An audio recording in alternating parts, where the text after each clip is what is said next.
Sean bienvenidos en esta mañana. Como ya entonamos el himno, podemos deducir cuál será el tema de hoy. Cristo, justicia nuestra. Vamos a analizar el tema de la justificación por la fe, tanto desde el punto evangélico como desde el punto adventista. Y vamos a ver en las escrituras si puede justicia y misericordia andar juntos, o ley y obras.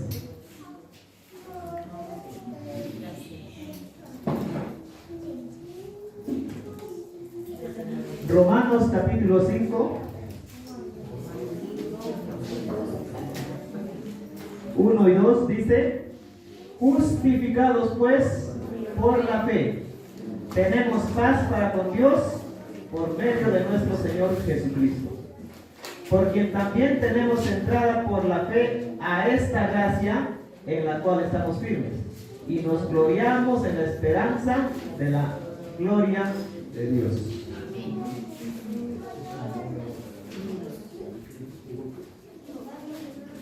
Muchos hemos escuchado del año 1888, cuando estos dos jóvenes médicos misioneros trajeron un mensaje a la iglesia adventista. La sierva del Señor en Eventos de los Últimos Días, página 171, dice: en su gran misericordia el Señor envió un preciosísimo mensaje a su pueblo por medio de los pastores Ellen J. Wagner y Alonso Trevier Jones. Este mensaje tenía que presentar en forma más destacada ante el mundo al sublime Salvador. El sacrificio por los pecados del mundo entero presentaba la justificación por la fe en el garante. Invitaba a la gente a recibir la justicia de Cristo, que se manifiesta en la obediencia a todos los mandamientos de Dios.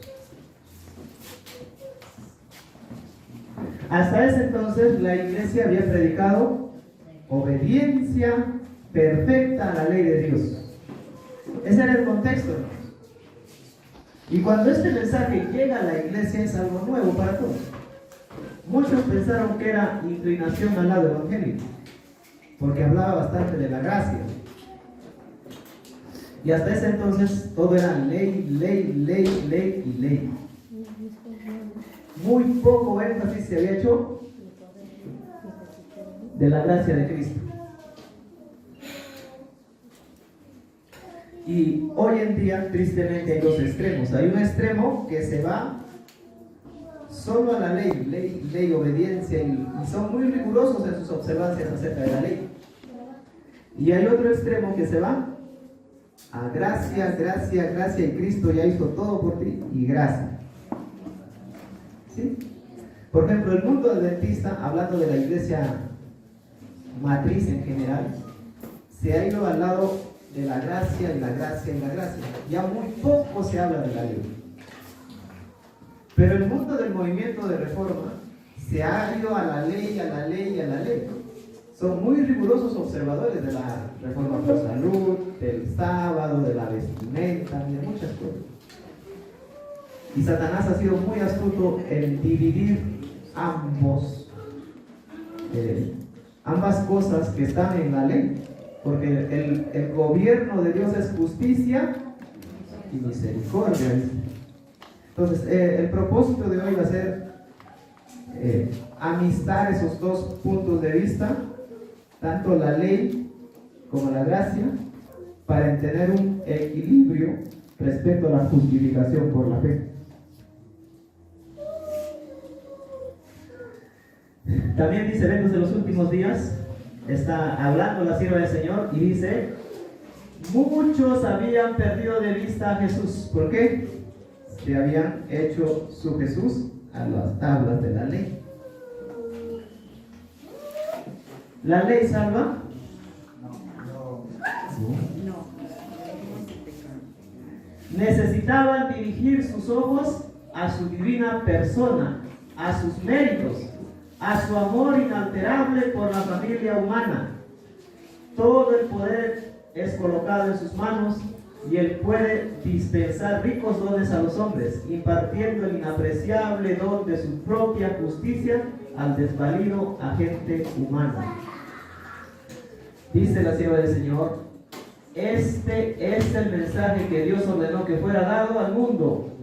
Este es el mensaje del tercer ángel. Ha de ser proclamado en alta voz. ¿Y qué dice acá?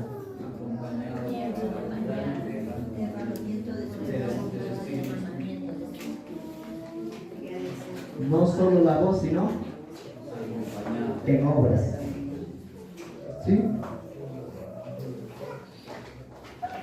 Y la reunión Herald del 11 de marzo de 1890, 2 años después de Minneapolis, en el párrafo 13 dice ella: cuando salgamos de esta reunión, que sea con la verdad ardiendo en nuestras almas como fuego encerrado en nuestros huesos. Y ese es el propósito de hoy, hermanos, que cuando salgamos de esta reunión, que sea con la verdad ardiendo en nuestras almas como fuego encerrado en nuestros huesos. ¿Se puede encerrar el fuego? Quema, ¿verdad?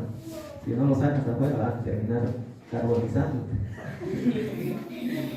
Encontrarán a quienes dirán: están demasiado entusiasmados con este asunto, son demasiado serios, no deberían estar buscando la justicia de Cristo y dándole tanta importancia. Deberían predicar la ley. Como pueblo hemos predicado la ley hasta quedar tan secos como las colinas de Gilboa, que no tenían ni rocío ni lluvia. Está diciendo la sierva del Señor 2 años después de 1888.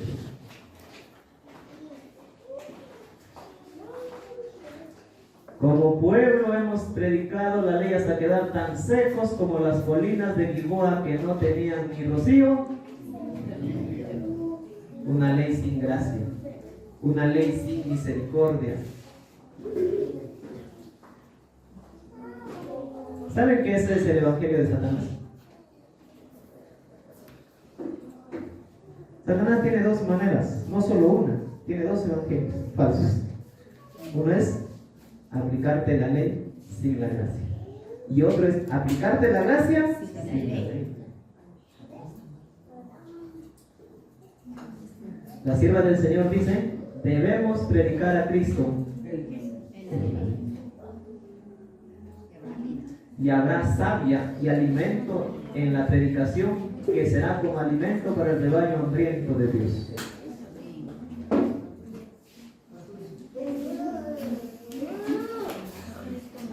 Ahora, esta discusión, hermanos, no es nueva. Esto viene desde el principio de la iglesia cristiana. Efesios capítulo 2 dice, verso 8: porque por gracia sois salvos por medio de la fe, y esto no de vosotros, pues es don de Dios, no por obras, para que nadie. Y entonces el mundo evangélico dice: amén, amén, ¿no? Amén, hermanos, somos salvos por gracia. Dice: ya estamos salvos. Pero viene Mateo 19 y dice lo siguiente: entonces vino uno y le dijo: maestro bueno.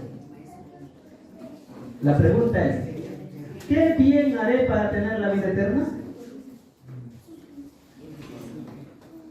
Jesús le dijo: ¿por qué me llamas bueno? Ninguno hay bueno sino uno, Dios.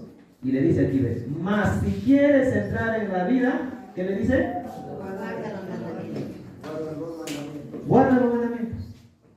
Pero aquí dice que somos salvos por gracia, por la fe. Y esto no de vosotros, sino es don de Dios. No por obras, para que nadie se diga. Pero acá dice, Jesús mismo le dice: guarda los mandamientos si quieres entrar en la vida eterna. Y ahí tenemos un problema ya, bien grande. Porque el mismo Jesús le dice al hombre, al joven fariseo, cuando él en su perplejidad quería entender cómo entrar en la vida eterna, y Jesús le dice: guarda los mandamientos. Y aquí nos dice el apóstol: sois salvos por gracia, por medio de la fe. ¿La Biblia se puede contradecir, hermanos? No. El que puede contradecirse es el hombre. Y la Biblia del Señor dice: la Biblia, también lo dijo Guillermo Miller, la Biblia es una cadena de verdades, eslabón tras eslabón que van encadenadas. No puedes sacar uno, porque si no romperías toda la armonía de la Biblia. Pues eso es lo que hoy vamos a ver, tanto en la Biblia como en los testimonios. Otra vez, mira, otra controversia entre Hechos y Hebreos. Hechos 15, 11 dice: antes creemos que por la gracia del Señor Jesús seremos salvos, de igual modo que ellos. Por la gracia del Señor Jesús seremos salvos. Pero Hebreos 5:8 dice: y aunque era hijo por lo que padeció, aprendió la obediencia, y habiendo sido perfeccionado, vino a ser autor de eterna salvación. ¿Para quiénes? A todos los que le obedecen. Ven, un poco contradictorio, ¿no? Aquí te dice por gracia y aquí te dice a los que le obedecen. Obras. La sierva del Señor, el conflicto de los hijos. Hay gente, hermanos, hay personas sinceras y algunos no tan sinceros que prefieren quedarse con esto, con la gracia del Señor Jesús. Y hay otros que prefieren la ley y dejan la gracia. Ahora la sierva del Señor va a decir lo siguiente: conflicto de los siglos 559 dice: un estudio de la Biblia hecho con oración mostraría a los protestantes el verdadero carácter del papado y se lo haría aborrecer y rehuir. Pero muchos son tan sabios en su propia opinión que no sienten ninguna necesidad de buscar humildemente a Dios para ser conducidos a la verdad. Porque si yo encuentro una contradicción aparente en las Escrituras, tengo que pedir en oración para que sea el Señor el que me enseñe y vean la forma de que reconcilie la ley y la gracia. Dice: aunque se enorgullecen de su ilustración, desconocen tanto las Sagradas Escrituras como el poder de Dios. Necesitan algo para calmar sus conciencias y buscan lo que es menos espiritual y humillante. Y en los dos lados, hermanos, hay humillación, ¿no? El papado, dice: lo que desean es un modo de olvidar a Dios, pero que parezca recordar. Un Dios a sus gustos, un Dios acomodado a sus gustos. Porque a algunos les gusta la ley, y a algunos les gusta la gracia. Y cada uno, dice, el papado responde a las dos formas. Así dice: el papado responde perfectamente a las necesidades de todas esas personas. Es adecuado a dos clases de seres humanos que abarcan casi a todo el mundo: los que quisieran salvarse por sus méritos y los que quisieran salvarse De sus pecados. Tal es el secreto de su poder. ¿Sí? O sea, lo que estamos en el papado están en el pecado, pero quieren salvarse. Sí, porque el papado, por ejemplo, si tú quieres salvarte por tus méritos, pagas, das tu colaboración. Y si quieres salvarte en tus pecados, vete al mundo, toma, pero vete el domingo a misa y deja tu ofrenda. Estás perdonado, puedes seguir tu vida. Tiene dos formas de religión, hermano. Ahora vamos a ver aquí unas citas de la justificación solo por la fe y la gracia que la Biblia da. Gálatas 2:16 dice: sabiendo que el hombre no es justificado por las obras de la ley. Miren, terrible lo que dice: el hombre no es justificado por las obras de la ley. Ahora vamos a ver más adelante en Santiago que la misma Biblia dice que el hombre es justificado por las obras de la ley. Miren, el hombre no es justificado por las obras de la ley. Mira, vamos a ir un ratito y digo.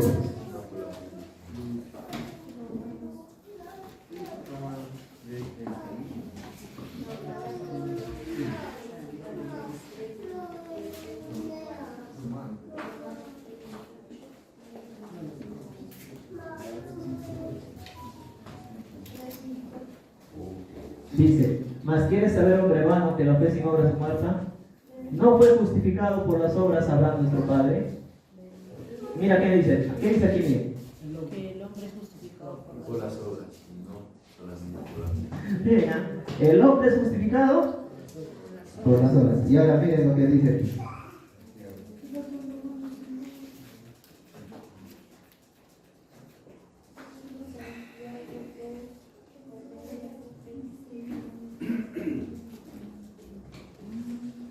Miren lo que dice aquí. Los dos son palabras de Dios. El hombre es justificado por las obras de la ley. Pero en Santiago, ¿qué dijo? Que el hombre es justificado por las obras de la ley. Entonces, ¿qué hacemos ahora? ¿Sí o no? Miren, aquí dice que el hombre no es justificado por las obras de la ley, pero Santiago dice que el hombre es justificado por las obras de la ley.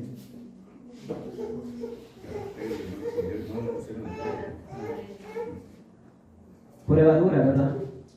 Pero Satanás es muy astuto. Dios también ha dejado una prueba para ver si nos quedamos solo con esto, también reconciliamos con Santiago. Sino que por la fe de Jesucristo nosotros también hemos creído en Jesucristo para ser justificados por la fe de Cristo y no por las obras de la ley. Por cuanto las obras de la ley nadie será justificado. Gálatas 3:24 dice, a fin de que fuésemos justificados por la fe. Otra vez, Romanos 3:28, el hombre es justificado por la fe sin las obras de la ley. Y Romanos 5:1 dice, justificados pues por la fe, tenemos paz para todos. El mundo evangélico usa bastante estas citas, también estas. Romanos 5:9, estando ya justificados en su sangre, por él seremos salvos de la ira. Romanos 3:24, siendo justificados gratuitamente por su gracia. Justificación solo en la gracia. Para que justificados por su gracia viniésemos a ser herederos conforme a la esperanza de la vida eterna. Tito 3:5. Y el mundo evangélico te va a sacar todas estas citas. Vaya, ¿va a tomar por mí? Vaya, va a notar. Ay, no, pero...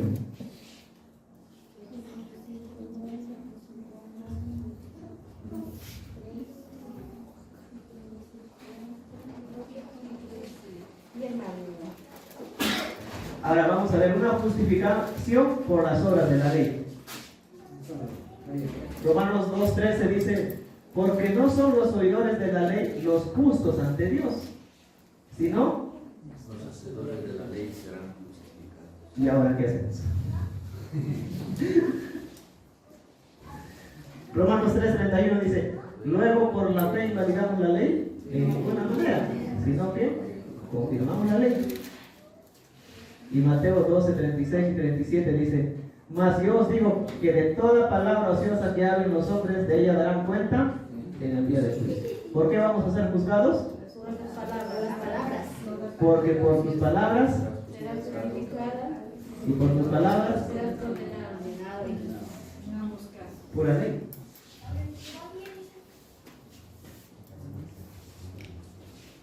La ley está presente en todo, ¿verdad? Bueno, vamos a leer la última parte. Dice, no os maravilléis de esto, porque vendrá hora cuando todos los que estén en los sepulcros oirán su voz, y los que hicieron lo bueno saldrán a resurrección de vida, más los que hicieron lo malo,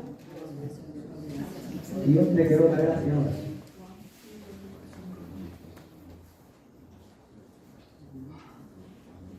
Otra vez, Mateo 16:27, pagará a cada uno conforme a sus obras. Mateo 7:21 dice, no todo el que me dice Señor, Señor entrará en el reino de los cielos, sino el que hace la voluntad.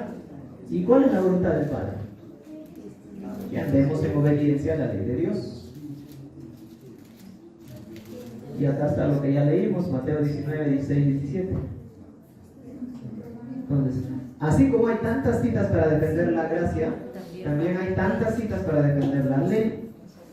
La salvación por ambas cosas. Entonces ahí tiene que haber algo que encaje entre los dos, un puente. Pero recordemos que no debemos separarnos, Ah. separamos, ¿no? Recordemos que la gracia, por la gracia somos perdonados, ¿no? Pero la obediencia hace que nosotros no vivamos, ¿no? Agradando al Padre, pero siempre en algún momento vamos a tener una debilidad y ahí vamos a necesitar siempre la gracia hasta que Dios perfeccione en nosotros su carácter en nuestra vida. Amén, hermano. No debemos separar, recordemos eso. Gracias, hermano. Mire, Judas, esta doctrina de separar ambos conceptos ya había en el tiempo del apóstol Judas. Dice Judas: amados, por la gran solicitud que tenía de escribiros acerca de nuestra común salvación, me ha sido necesario escribiros exhortándoos que contendáis ardientemente por la fe que ha sido una vez dada a los santos. Y mira lo que dice: porque algunos hombres han entrado encubiertamente, los que desde antes habían sido destinados para esta condenación, hombres impíos que convierten en libertinaje y niegan al Dios único y soberano en nuestro Señor. Estos hombres impíos iban a convertir en libertinaje la gracia de Dios. Se iban a ir por la gracia, exacto, pero no iban a ir unida a la ley. Y anoche nuestro hermano hacía un recuento sobre los cambios teológicos. No vamos a entrar en la naturaleza humana de Cristo, pero vamos a entrar en la justificación por la fe, porque ese es el punto que hoy estamos tocando. En 1957, al cambiarse la naturaleza humana de Cristo, se tuvo que cambiar también la justificación por la fe, el concepto de la justificación por la fe. Este es un libro que se llama El zarandeo del adventismo. Este es un evangélico que hace una recopilación de todo el problema interno que había en el adventismo sobre la justificación por la fe. Él dice: informe documentado de la crisis interna adventista sobre la doctrina de la justificación por la fe.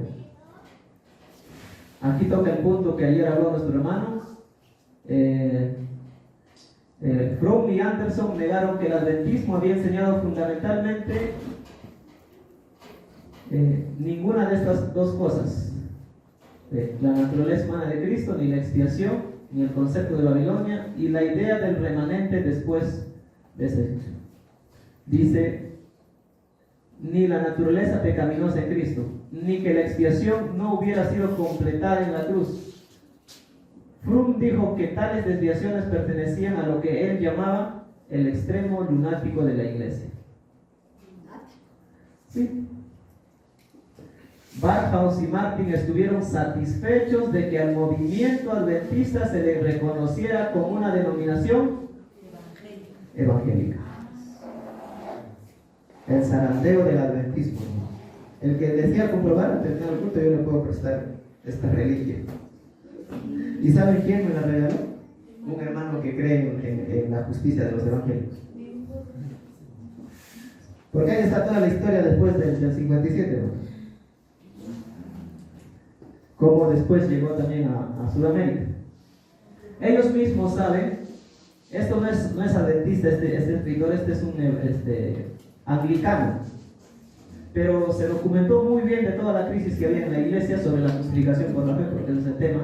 También, si hablamos de la justificación, es lógico que está encadenado a la naturaleza humana de Cristo y que está encadenado también a la última generación y al concepto correcto de lo que es pecado. Habla de question and doctrine y todo lo demás.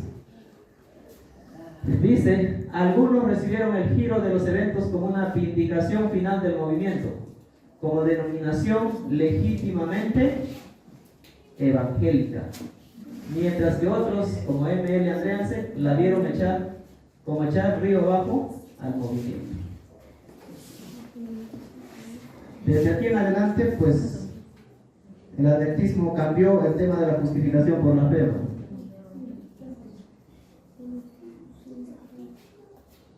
Vamos a pasar rápido. Aquí habla de la justificación. Miren, en la teología de Robert Brisman, previa a 1970, recuerden que en el 57 es el cambio, unos 13 años después, están presentes dos elementos. Los dos elementos, justificación y perfección. Roberto Brisman, cuando empieza a estudiar este tema, se agarra del adventismo tradicional o del histórico. Y entendemos que en el adventismo, en los 100 años de cristología, también estaba presente las dos, desde 1888 la justificación y la perfección estaban juntas, la ley y las obras. Dice, realmente son extrañas compañeras de casa.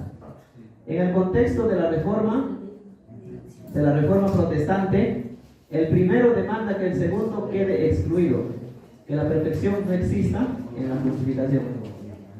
Y el segundo es hostil al primero porque no tiene lugar para el simul justus et peccator, simultáneamente justo y pecador.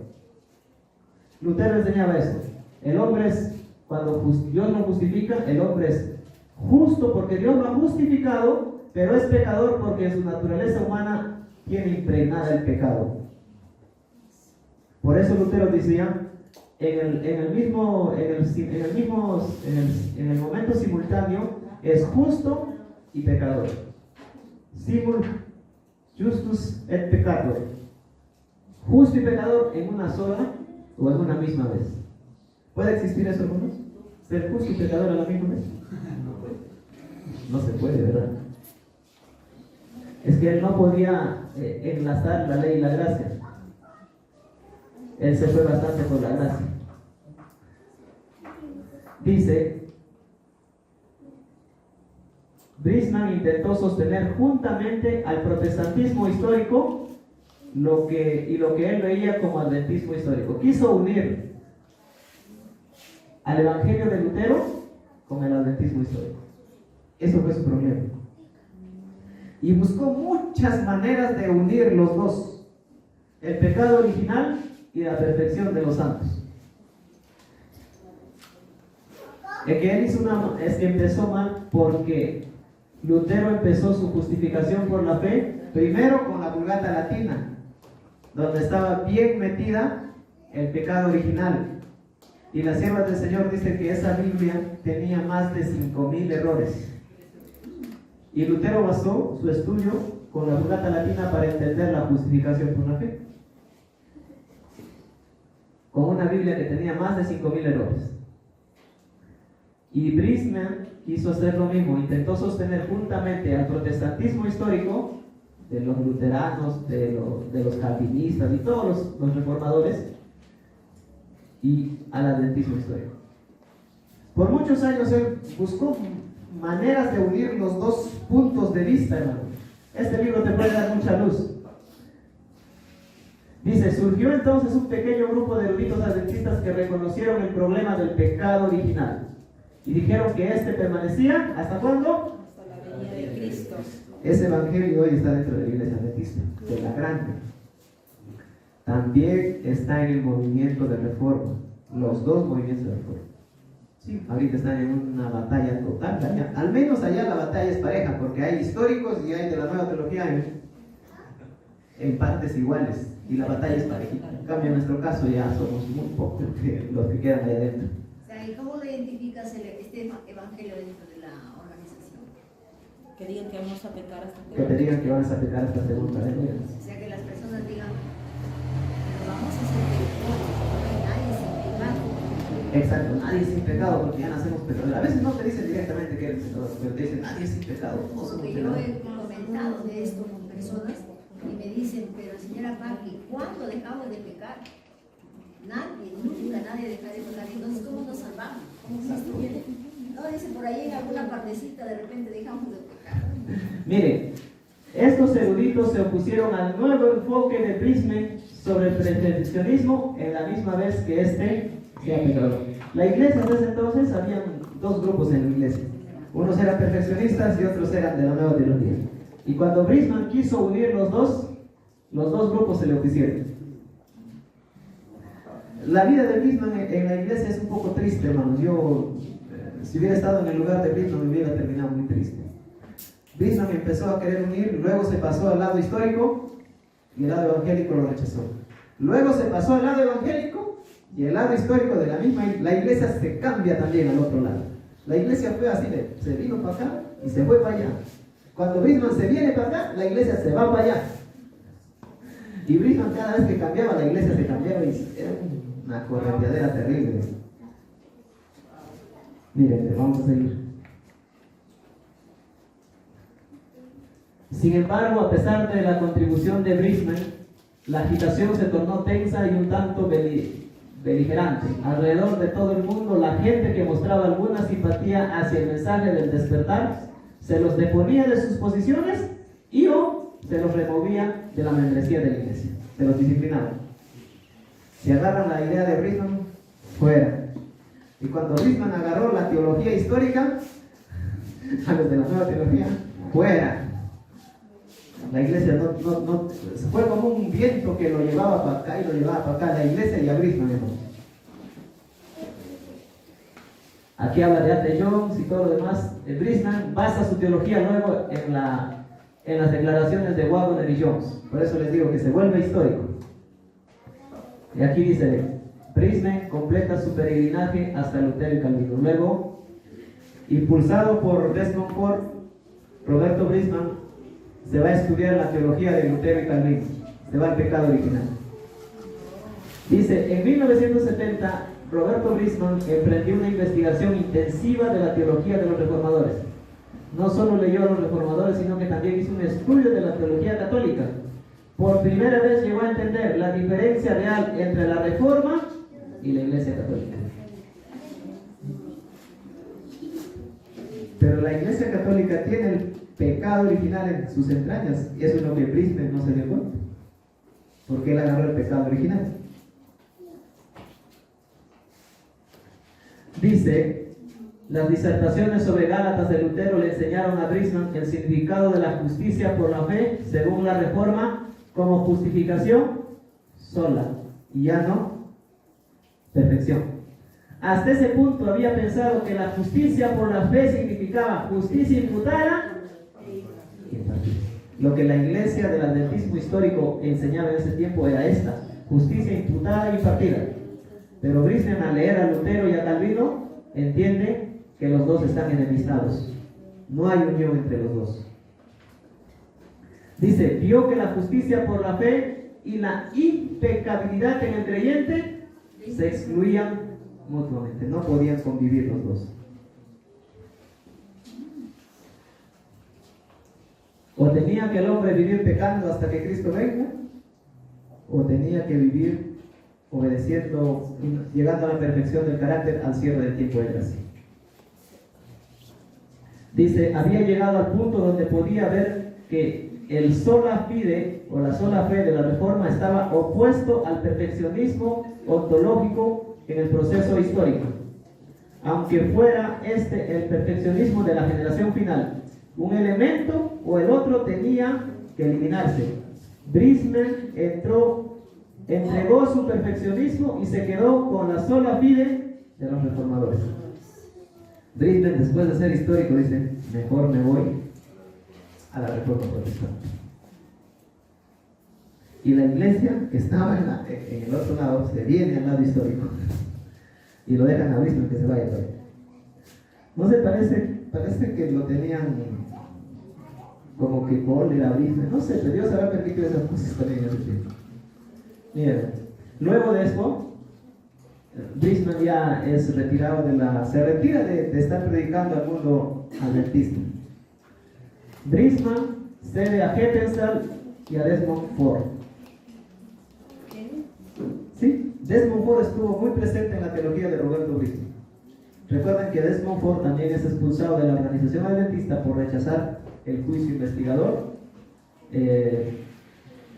la perfección del carácter, la naturaleza humana de Cristo, el concepto de pecado, todo lo que Ford fue un genio, vamos a decir, por detrás de Brisman. Brisman era el que salía a reventarlo de todos lados, pero Ford era el de las ideas. Ford era un teólogo sistemático. Y Brisman era un laico no teólogo sistemático, sino que era un laico con mucho espíritu de pregonar todo lo que aprendía. Pero ambos se ayudaron porque Ford también encontró algo de Brisman y Brisman también absorbió algo de Ford. Miren, en el zarandeo del Adventismo, página 126, cuando Brisman agarra la teología evangélica, porque ya en preguntas sobre doctrina estaba la idea evangélica de la justificación por la fe, Brisman quiere hacer las paces con la iglesia. Porque ya le dice, mira, yo entendí la justificación por la fe, lo que está en preguntas sobre doctrina. Ustedes creen así, yo también creo así. ¿Ya para qué vamos a pelear? Ya el historicismo, ya, eso está fuera, ya con Herbert Douglas, con todos ellos. Brisman testifica que este descubrimiento lo sacó a él y a sus colegas de sí mismos para servir a otros. Con la llegada del Evangelio de Pablo y de los reformadores, la mentalidad sectarista comenzó. Antes era un sectario, ¿por qué? Porque creía que Cristo había tomado una naturaleza humana caída. Los que creen que Cristo tomó una naturaleza humana caída van a seguir siendo una secta, quieran o no quieran. Porque todo el mundo evangélico cree que Cristo no tomó nuestra naturaleza humana. Sí, por eso nos consideran sectas. Y por otras doctrinas más. Dice, él y sus compañeros agitadores se acercaron a sus compañeros adventistas enajenados, enojados, ¿no? Para confesar sus errores y buscar una reconciliación. Brisman vuelve a la iglesia porque ya creían igual que en la conferencia general. Y después de esto, la conferencia vuelve al lado histórico, hermanos. Por eso le digo, a Brisman no lo querían, creo que. La mayor expresión de la nueva visión de Brisman hacia fuera de sí mismo fue la aventura de la publicación de la revista Present Truth, Pregoneros de Justicia. Esto llegó a Sudamérica. Los justicieros, como los decimos, con cariño, porque predican de la justicia normal de Cristo, solo la imputada. El propósito fundamental de Present Truth fue el de recordar a los protestantes de su herencia reformada y de cuán lejos ellos se habían apartado. Porque hay protestantes de las iglesias evangélicas que creen que Cristo tomó la naturaleza humana caída, hermanos. Yo he conversado con algunos pastores por allí, a veces, cuando visitamos su familia, a veces hay un pastor y dice, no, mi familia es pastor. Ellos no entienden mucho de cristología, pero cuando tú le preguntas, como ellos han leído la Biblia más y la Biblia te muestra un Cristo como tú, que sintió en su carne, que sintió tus tentaciones y que sufrió como tú. Y varios me han dicho, sí, yo creo como que Cristo nació como nosotros, con naturaleza humana caída. Pero cuando le llevas al concepto de pecado, ahí es donde batallan. Porque ellos creen que nacemos todos pecadores. ¿Sí? Entonces, Brisman sabía eso y les recuerda, dice, que se habían apartado algunos. Este escritor dice, aquí dice, la contribución de Brisman a la teología de Desmond Ford se hizo evidente. Ambos absorbieron ambos de ambos. Como ya hemos notado, la idea de que Ford se haya constituido en un seguidor de Brisman es una afirmación demasiado extensa, como para que la apoyemos, como para que apoye la evidencia. Sería justamente igual de cierto decir que Brisman se constituyó en seguidor de Ford. O sea, ambos tenían pensamientos muy parecidos y llegaron a la misma conclusión al final. Porque Brisman, después de irse al lado evangélico, se fue al lado ateo. Hoy Roberto Brisman está vivo, hermanos, y es ateo. Practica la reforma, pero solo tiene su campo en Australia, pero es ateo. Se fue más al espiritismo y otras cosas. Desmond Ford sí se plantó en el lado evangélico. Y se volvió evangélico, pues predica en todas las iglesias evangélicas. Él habla muy bien de Guillermo Miller de Elena White, pero dice que al final su teología, en teología sí eran unos que no tenían estudios para entender las escrituras, dice. Ahí lo vamos a un video. Para terminar ya con este zarandeo del adventismo, dice, Ford ha endurecido el rostro en contra del perfeccionismo del adventismo contemporáneo. Desmond Ford, denominándolo como un falso evangelio, hostil al objetivo del movimiento de terminar la obra de una reforma inclusa, él sostiene que en Cristo el creyente tiene perfección ahora. Él declara así, que en Cristo el creyente tiene perfección ahora. El creyente ahora, si cree en Cristo, en la gracia de Cristo, él es perfecto ahora. No importa si esté pecando, pero si cree en Cristo es perfecto ahora. Como viva. ¿Sí? Por eso es salvo, siempre salvo. El día que crees, Dios te salva y te declara justo y eres justo. Ahora, la idea de Roberto Brisman con los grupos de los hermanos justicieros, hay una partecita en que difiere. Los justicieros creen que Dios te sigue justificando en cada momento, pero Ford cree que una vez que te ha declarado justo, eres justo para siempre. No puedes perder tu salvación. Así él dice, en sus videos dice así, tengo varios, yo los voy a compartir después si no hay tiempo. Él dice, no es suficiente, no rezó suficiente, por eso es que no tiene fe suficiente para que Dios le siga diciendo que es justo. Es evangélico totalmente. A diferencia de los hermanos adventistas que salieron de la Reforma con este grupo conocido como los de la Nueva Luz, ellos sí creen que Cristo en ese momento te declara justo, pero que puedes perder esa justificación si transgredes. Y otra vez te va a declarar justo, pero es casi lo mismo. Pecas, otra vez te justifica, pecas, otra vez te justifica, y así vas a llegar hasta que Cristo venga. Cuando Él venga por segunda vez, recién te va a terminar de ser perfecto. Eso es lo que es esa diferencia. Sigue diciendo, página 150, por la fe en la expiación efectuada por Cristo, el creyente es perfecto a cada paso del camino. Ahí está, eso cree Cristo. ¿Qué digo por? La vida del cristiano es un campo de batalla entre las dos naturalezas. Aunque el carácter de Cristo es nuestra meta diaria, no podemos alcanzarlo ¿dónde? En esta vida. Aunque el carácter de Cristo es la meta, dice, no podemos alcanzarlo en esta vida. Por nosotros mismos, ¿no? Él ni por Cristo cree eso. Porque Él cree en el pecado original, pues, hermano.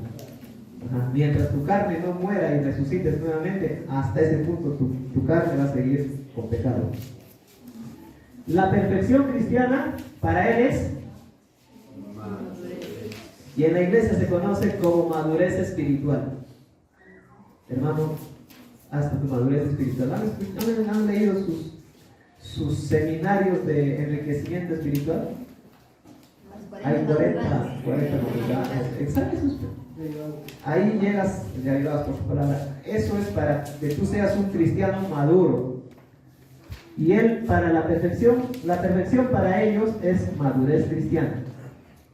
Un crecimiento en el carácter cristiano, entendiéndolo apropiadamente en la perfección.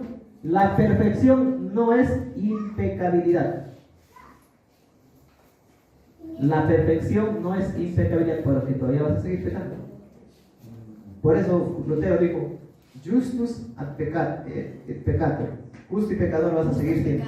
Justo y pecador. Es lo que Ford y Brisman han narrado. De igual forma, desde fuera del adventismo oficial, Roberto Brisman ejerce una notable influencia dentro del adventismo en contra de las enseñanzas perfeccionistas de Herbert Douglas y del conflicto. Es un ministerio, conceptos de conflicto. Tanto en Pregoneros de Justicia en español, como en su respuesta a Clifford y a Standish, ahí está Standish acá mencionado, Brisman ha dejado claro que el perfeccionismo no es bíblico y contrario al saludable testimonio del protestantismo de la Reforma. Difícilmente uno creería que el antiperfeccionismo de Pregoneros de Justicia está escrito por el mismo autor que produjo tan abundante material perfeccionista.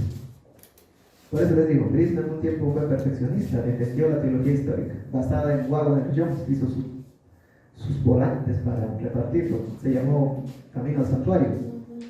Pero luego cuando lea Lutero y Calvino se va al otro lado. Y se quedó allí y hoy está fuera de la iglesia. ¿Sí? Miren, aquí cuando dice, de igual forma, desde fuera del adventismo oficial, ya no Brisman fue expulsado, también Ford, Brisman ejerce una notable influencia dentro del adventismo. Pero Brisman, hermanos, se fue al movimiento de reforma, porque tenía familiares que eran, él en su niñez fue de la reforma, luego se volvió a la iglesia adventista grande, y cuando lo botan de la iglesia adventista grande, tenía conocidos en la iglesia de la reforma, y él manda a Sudamérica, no él directamente, sino otro que trabajó con él, se llamó Ricardo Marín. Él sintió muchas veces a Perú. Yo he conversado personalmente con él. Él no sabe que yo creo esto. Yo soy amigo con él, lo considero una persona muy respetuosa y él me ha dado muchos alcances de cómo eso llegó aquí a Sudamérica. Pero en ese entonces, él me dijo que a partir del año 80 enviaron los materiales de Pregoneros de Justicia aquí a Sudamérica. A un almacenero secretario del Movimiento de Reforma en Lima. Y ese hermano está dispuesto a contarnos su testimonio. No he tenido tiempo de visitarlo todavía.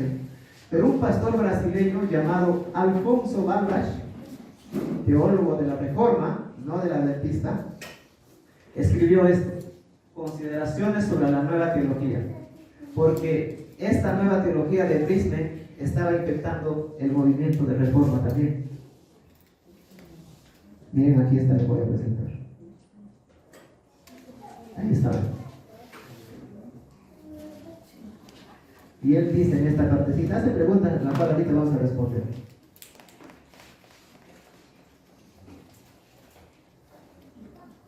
Le voy a poner ya. Ahí está. Teólogos adventistas comenzaron a dialogar con los evangélicos en la década de 1000. Él sabe toda la historia de preguntas sobre doctrina. Ya lo hemos revisado, no lo vamos a revisar para avanzar, ¿ya?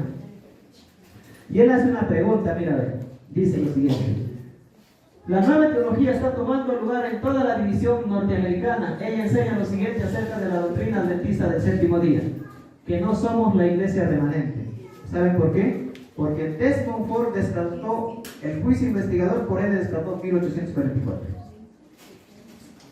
Y él se fue a plantarse a la reforma de Lutero y dijo: de aquí vamos a empezar nuevamente el evangelio.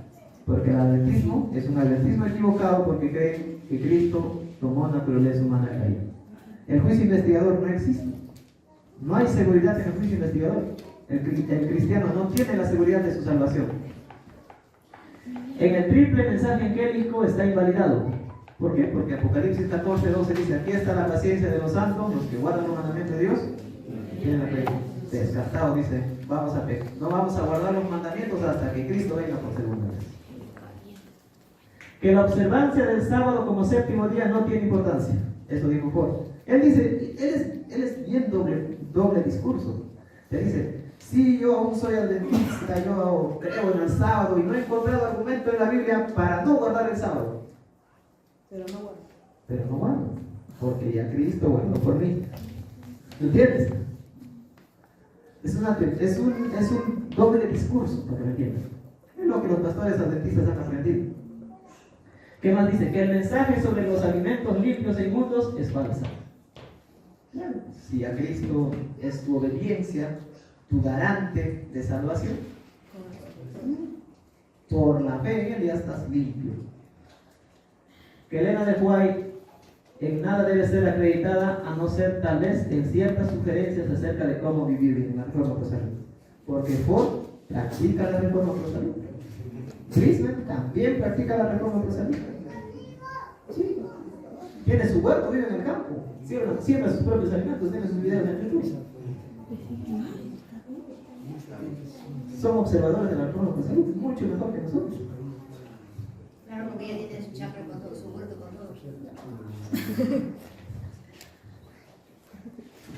Mira, él comenta aquí lo que está pasando en esa fecha en su iglesia, para que no piensen que yo soy alguien que solo les dice y no les comenta. Ahí está. Él dice: por el hecho de que los defensores de la nueva teología están propagando sus ideas aún dentro del movimiento, de los miembros del movimiento de reforma, y que son adventistas del séptimo día, unos tradicionales y otros fuera de moda, es que hemos sido motivados a preparar esta publicación a fin de estar preparados para enfrentar este peligro. Y él sabe, mira, la nueva teología, conocida también como nuevo adventismo, comenzó a dar pasos pasos largos con el doctor Desmond Ford cuando dirigía el departamento teológico del colegio de Avondale, en Corabón, en Australia. Los doctores Russell, dice Standish, y Colin Standish, dicen: la cuestión de la justificación por la fe, la propia esencia de la salvación, es donde ocurrió la más acentuada división de convicción en la Iglesia Adventista del Séptimo Día en la década de 1970. Ellos saben, ¿no? Los que no saben son sus miembros a los cuales le predican y no le cuentan la historia de dónde vino esta nueva teología. Si ellos supieran, los sinceros entenderían. ¿Sí? Yo les voy a compartir a cualquiera que quiera, les voy a compartir todo lo que está aquí. Porque ustedes se van a encontrar con ellos, son muy sinceros. Algunos, pero algunos que ya les gusta el pecado y excusarse en el pecado, ya lo enseñan con conciencia. Pero la mayoría de sus miembros son hermanos muy sinceros, yo he conversado con varios. Y algunos ya están en este movimiento también. ¿Sí?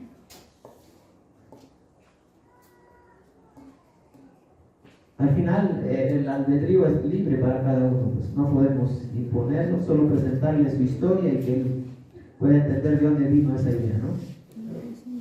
Por ejemplo,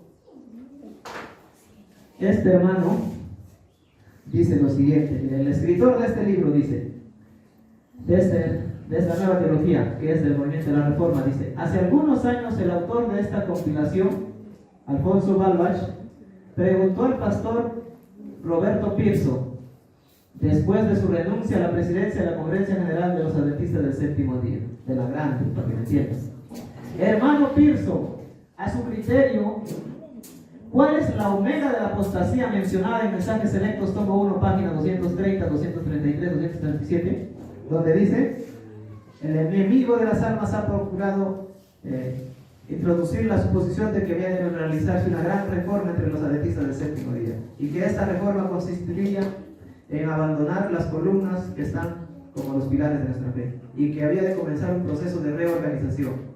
Si se efectuara esta reforma, ¿qué resultaría?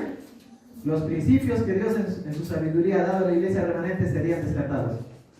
Sería cambiada nuestra religión y se establecería una nueva organización. Él le pregunta: eso que está en este libro, ¿cuál es? Le dice. Él me dijo: en sentido general son las nuevas ideas que están siendo propagadas por la nueva teología en contraste con el adventismo tradicional. ¿Sí? Hay hermanos en el movimiento de Reforma que son muy sinceros, que no conocen esta parte, que también hoy están en una pugna sobre este asunto de la nueva teología. Porque en ese tiempo expulsaron a los que aceptaron esta idea de Foro y Brisman, los expulsaron. Se hicieron un grupo aparte, se conocen hoy como el movimiento adventista. Pero aún han quedado vestigios dentro de esas organizaciones que hoy han salido a flote en el momento.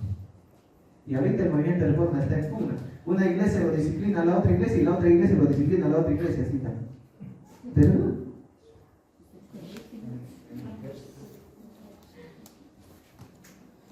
Entonces, volviendo al anterior, hermanos, miren, ¿qué creía Roberto Brisman? Él tiene un libro o varios folletos, uno de ellos se llamaba esto, para que ustedes entiendan cuál es el pensamiento de Brisman. Miren, dice: ahora bien, el pecado de Adán no fue tan solo una cuestión privada entre él y Dios. Adán era la cabeza federal y el representante de toda la raza. Él estaba delante de Dios como si hubiera sido la raza humana, por cuanto todos nosotros estábamos místicamente unidos a él. Cuando él cayó, fue la misma cosa como si todos los hombres hubiesen caído. Por la desobediencia de un hombre, los muchos fueron constituidos pecadores. Él usa Romanos 5:19. Dice: debido al pecado de Adán, todo hijo o hija de Adán es nacido pecador. Es nacido para ser un pecador. Es un pecador justamente en el momento en que nace.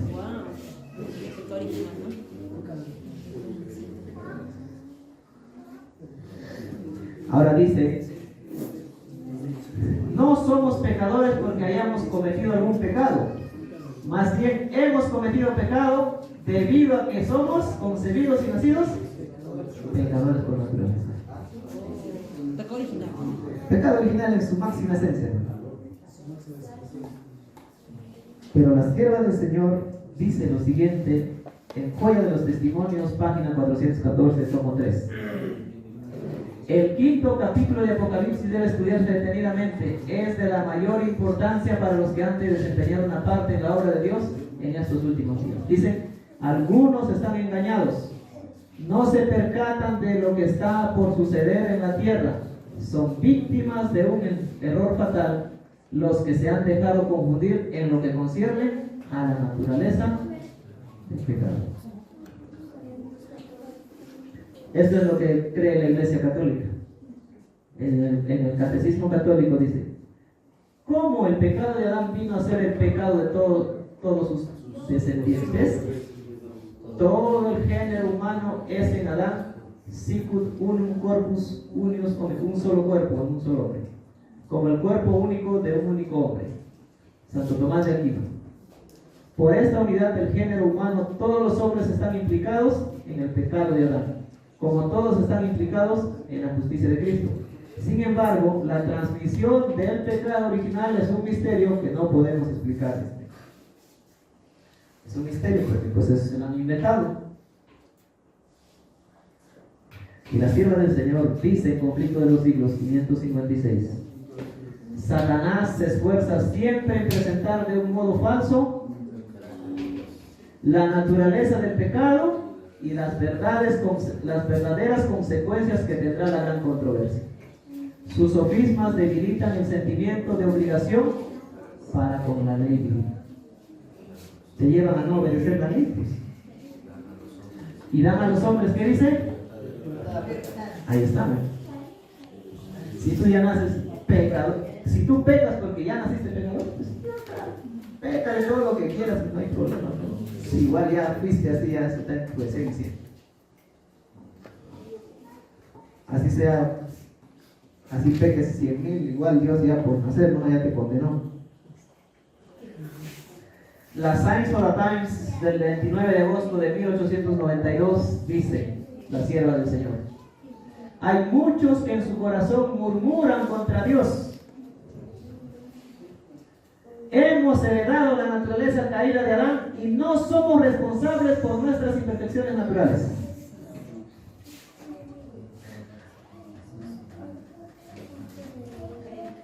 Bien, esto es muy oído en estos tiempos. Ven falta en los requerimientos divinos y se quejan de que Dios demanda aquello que ellos no tienen para poder dar. Yo no puedo obedecer la ley de Dios, hermano, porque yo he nacido pecador. Todo el mundo cree eso, ¿no? Así es el Señor dice: murmuran en su corazón contra Dios. Satanás hizo la misma queja, ¿dónde? En el cielo. Pero esos pensamientos deshonran a Dios. Esa cita es fulminante, hermano. Está en las Signs of the Times o Señales de los Tiempos, 29 de agosto de 1892. Eso se encuentra solo en inglés, no en macano. Sí, pero los celulares ahora tienen traductor, hermano. Tú te sale en inglés, arribita en la esquinita tiene tres botones, tres linitas. Ahí le pones traducir automáticamente y te traduce la cita. Ahora no hay excusa para investigar, hermano. Sí, el que tenga un celularcito más o menos ya puede investigar. Esta cita es fulminante, hermano. Bueno, esto ya lo vimos. La reunión Herald del 4 de junio de 1895 también está en Mensaje para Jóvenes 26.1, dice: la justicia por la cual somos justificados es, y la justicia por la cual somos santificados es. Las dos son justicias. La primera es nuestro derecho al cielo, y la segunda es: ¿podrás entrar sin la otra? ¿Alguien que no ha sido que podrá entrar al cielo? La primera, ahorita mejor vamos a dejar que la sierva del Señor me explica qué son las dos, ¿ya? Está en la Reunión Herald Tú ponle así, si quieres buscar en el internet y leer todo lo que dijo la sierva del Señor en esta cita, pones EGW y todo lo que está aquí y te sale. En el buscador. Sí, en el buscador de Google. Ahora es fácil investigarlo. Discurso Maestro de Jesucristo, página 97, párrafo 2, dice: el perdón de Dios no es solamente un acto judicial por el cual libra de la condenación. Ellos creen solo que con el acto judicial allá en el santuario, tú ya eres santo, ya estás perdonado de todos tus pecados. No solo perdón por el pecado, es también, ¿qué dice? Una redención del pecado. Liberación. Vamos a hacer una suposición práctica. ¿Cómo funciona ese asunto? Digamos que nuestro hermano Israel hoy le da fiebre. Y le ha dado, ¿no? Ayer le ha dado. Y nuestra hermana le ofrece hacerle un tratamiento. Y le da el tratamiento, le prepara, le da todo en la mano para que él lo use. Esa es la primera fase de la obra de Cristo. Él pone su sangre, su vida perfecta y te la pone a tu disposición. Quedas, aquí está la cura. Pero si él no se le aplica a su vida, funciona, ¿no? Se recupera del pecado. Sí, con su fiebre. Por eso dice, es también una redención. No solo es un perdón por el pecado, no solo es la cura por el pecado, sino también es la restauración del pecado. Es la efusión de amor que transforma el corazón. Y David oró diciendo, ¿no?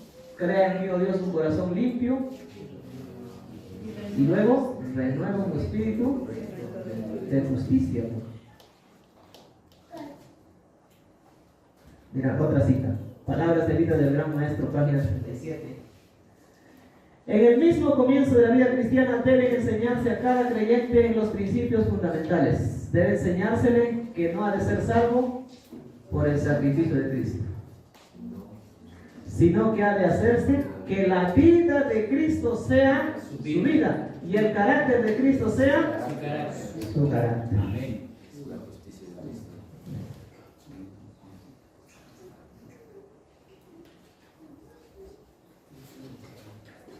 Ahora vamos a ver Santiago 2 para ir cerrando.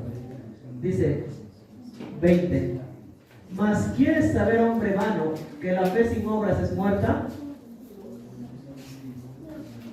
¿No fue justificado por las obras Abraham nuestro padre cuando ofreció a su hijo Isaac sobre el altar? ¿No ves que la fe actuó juntamente con sus obras? Y que la fe se perfeccionó por las obras. Sin obras la fe no se perfecciona, hermanos. ¿Sí? La fe es el inicio para el camino, pero si no se le usa correctamente la fe, no va a haber obras y por ende no se va a completar la justificación. Y se cumplió la escritura que dice: Abraham creyó a Dios y le fue contada por justicia y fue llamado amigo de Dios. Vosotros veis, pues, que el hombre es justificado por las obras y no solamente Por la fe. Pero estas obras, ¿de quién son? ¿Del hombre? No, de Cristo. De Cristo. Entonces, la justicia imputada es de Cristo. Perdón, la justicia impartida es de Cristo. ¿Y la imputada? También. Bien, hermanos, así es. Vamos a ver lo que dice la predicación del Señor. Hay dos errores contra los cuales los hijos de Dios, particularmente los que apenas han comenzado a confiar en su gracia, deben guardar de forma especial. El primero, en el cual ya se ha insistido, es el de fijarnos en nuestras propias obras, confiando en algo que podamos hacer para ponernos en armonía con Dios. El que está procurando llegar a ser santo mediante sus esfuerzos por observar la ley, está procurando una imposibilidad. Todo lo que el hombre puede hacer sin Cristo está contaminado de egoísmo, porque es justicia propia. Solo la gracia de Cristo por medio de la fe puede hacernos santos. Y el otro error es y no menos peligroso, dice, consiste en sostener que la fe en Cristo exime a los hombres de guardar la ley de Dios.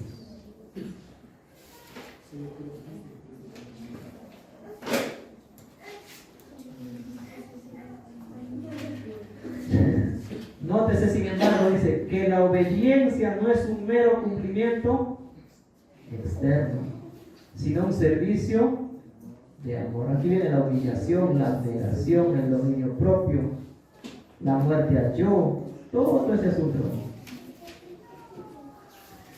Dice, si nuestros corazones están renovados a la semejanza de Dios, si el amor divino está implantado en el alma, pregunta la sierva del Señor, ¿no se cumplirá la ley de Dios en nuestra vida?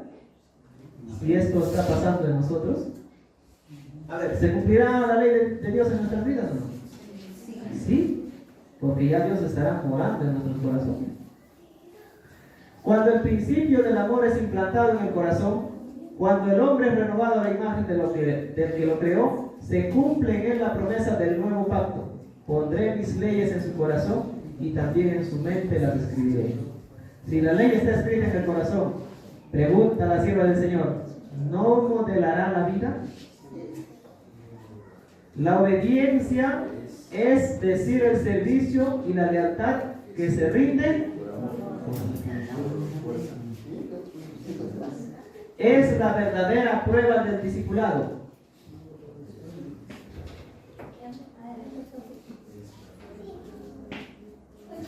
En vez de eximir al hombre de la obediencia, en vez de decirle que ya no debe obedecer la ley, la fe, y solo ella, nos hace participantes de la gracia de Cristo y nos capacita para obedecer. Camino a Cristo, página 60, párrafo 3.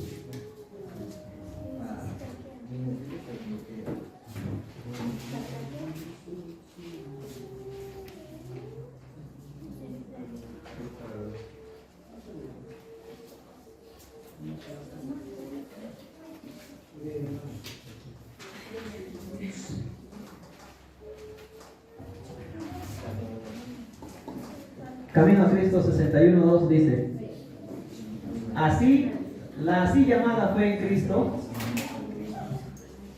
que según se sostiene, exime a los hombres de la obligación de obedecer a Dios, ¿qué dice?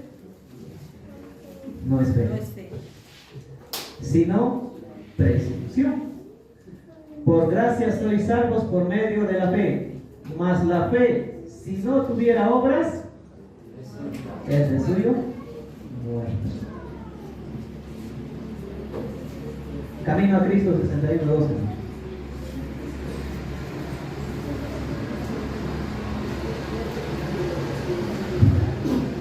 Desea toda la gente 267, párrafo 1, dice, el corazón orgulloso lucha por ganar la salvación.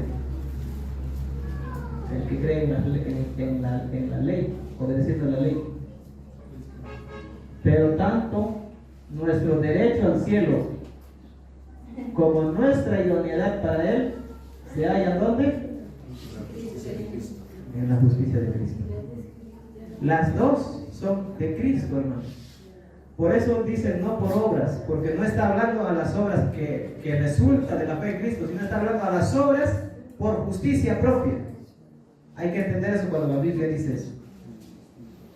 Va a haber obras, pero por la justicia, no por nuestra propia justicia. Cuando es por nuestra propia justicia, es trapo de inmundicia, hermanos. ¿Sí? Sí, la ley y la gracia no están divorciadas, están unidas, son hermanas gemelas, dice la sierva del Señor. Justicia y misericordia son hermanas gemelas.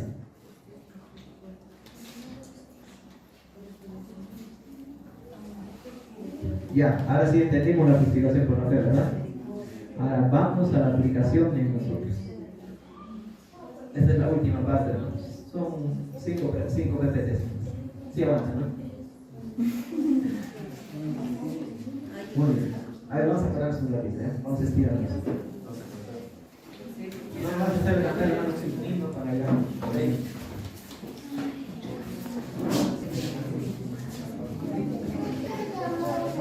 Bien, hermanos, vamos a continuar la última parte ya. el matinal Reflejemos a Jesús, página 42, párrafo 3, dice: ahora vamos a entender el amplio plan de salvación. Ya que entendimos la justificación por la fe, vamos a entender el amplio plan de salvación y su aplicación en nuestra generación final.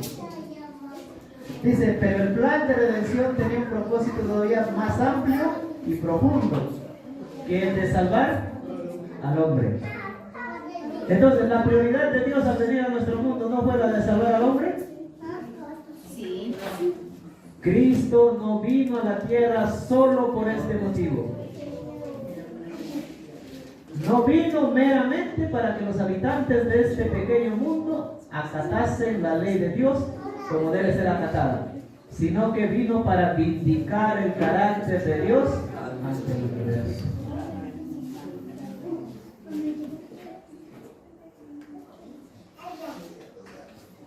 El acto de Cristo de morir por la salvación del hombre no solo haría accesible el cielo para los hombres, sino que ante todo el universo justificaría a Dios y a su Hijo en su trato con la rebelión de Satanás. Y en esa parte nosotros también vamos a tener parte. El manuscrito revelado, volumen 6, página 440, dice: siempre debemos estar agradecidos de que Jesús nos haya probado con hechos reales que el hombre puede guardar los mandamientos de Dios, contradiciendo la falsedad de Satanás de que el hombre no puede guardar. También dice: el gran maestro vino a nuestro mundo para estar a la cabeza de la humanidad, para así elevar y santificar a la humanidad mediante su santa obediencia a todos los requisitos de Dios, mostrando que es posible obedecer todos los mandamientos de Dios. Ha demostrado que es posible una obediencia de por vida, porque a Enoc y Elías se fueron al cielo. Y tenemos ahí el ejemplo, testigos vivientes. También dice este manuscrito en la página 343: a Juan se le muestra que en estos últimos días un remanente guardará los mandamientos de Dios. ¿Dónde están? Pregunta. Ahora, ¿dónde están? ¿Están aquí? Por fe tenemos que decir: aquí estamos, hermanos. En una descripción dada de las obras de Satanás dice: y el dragón se enojó contra la mujer y se fue a hacer guerra contra el resto de la descendencia, los cuales guardan los mandamientos de Dios y tienen el testimonio de Jesucristo. ¿Quiénes son las personas aquí especificadas? Dice ella. Los puedes encontrar en el manuscrito 1 del año 1892.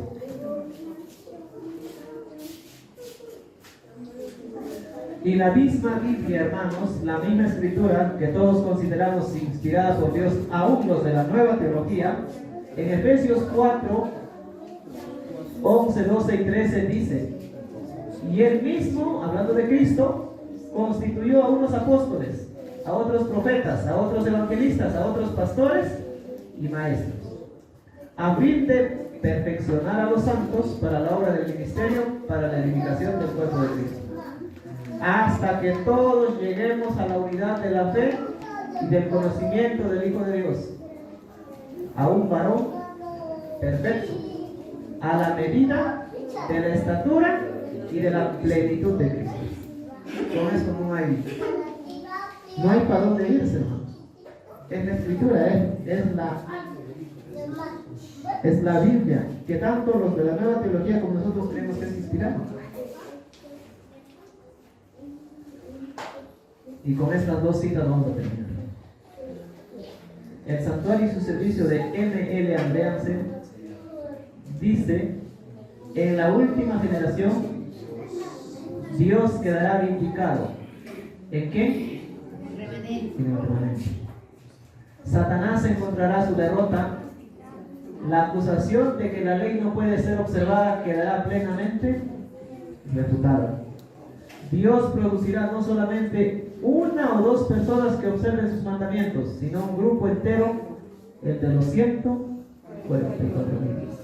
Ellos reflejarán plenamente la imagen de Dios, desmentirán la acusación de Satanás contra el gobierno del cielo.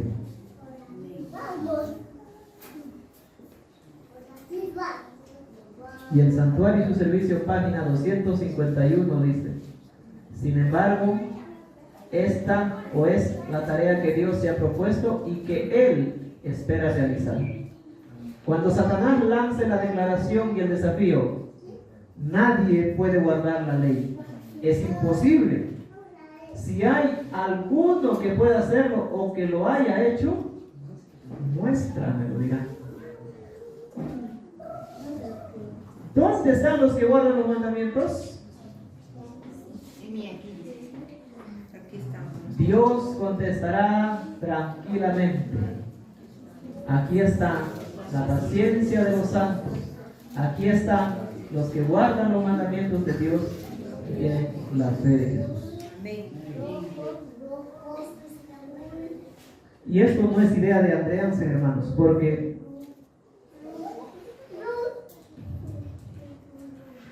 aquí esto es palabra de la sierva del Señor y está expresando lo que André Hansen expresa.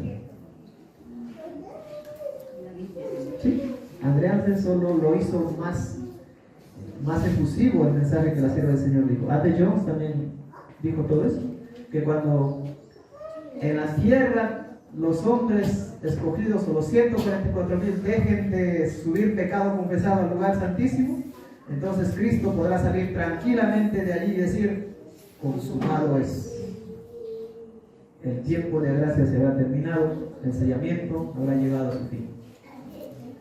Que el Señor nos pueda bendecir, hermanos, y afirmarnos más en lo que está escrito. Amén. Gracias.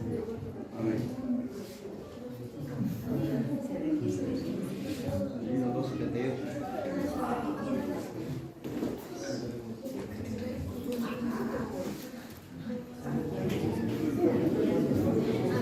Muy bien, hermanos, es así como se está concluyendo este hermoso seminario que llevó por título Justificación por la Fe. Así es que vamos a ponernos de pie, hermanos, para terminar nuestro programa de esta mediodía, el himno 278. Al contemplarte, mi Salvador.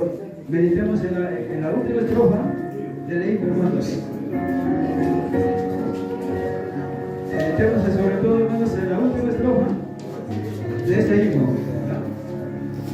Al contemplarte, mi Salvador, y al meditar en tu gran amor, que mi vida mucho retar, tomar a Cristo, quiero triunfar.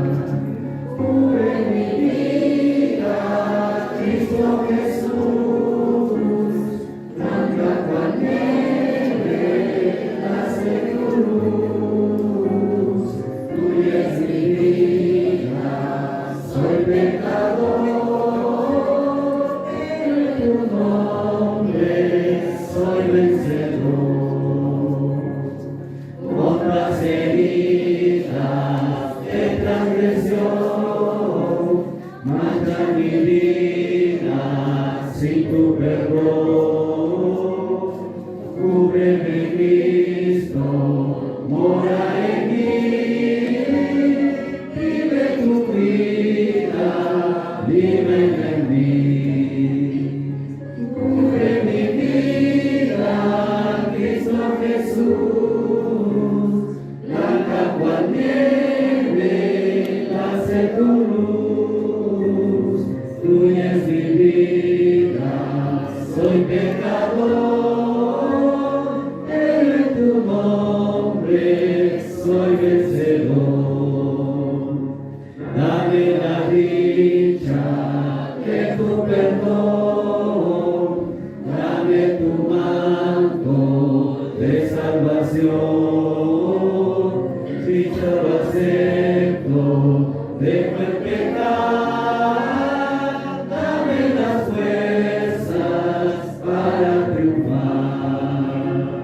Cubre mi vida, Cristo Jesús, blanca cual nieve, nace tu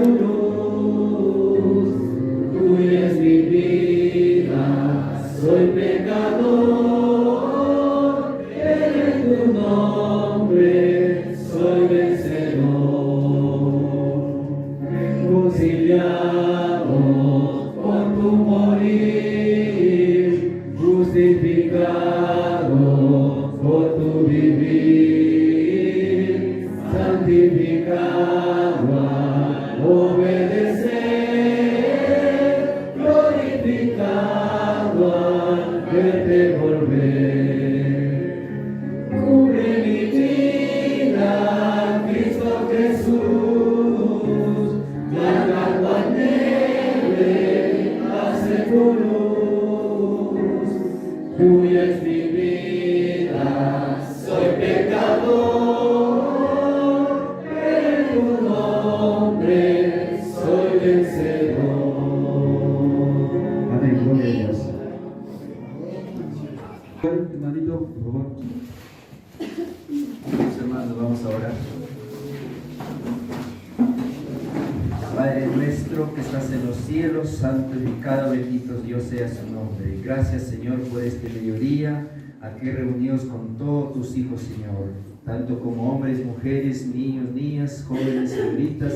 Estamos acá, Señor, caídos de rodillas, Señor, después de escuchar tu grande mensaje, Señor, a través de tu siervo, Señor. Esperamos, Señor, que hayamos entendido este mensaje y lo pongamos todo en práctica, Señor, porque hemos creído y hemos confiado en el dulce nombre de nuestro Señor Jesucristo, te lo pedimos. Amén. Amén.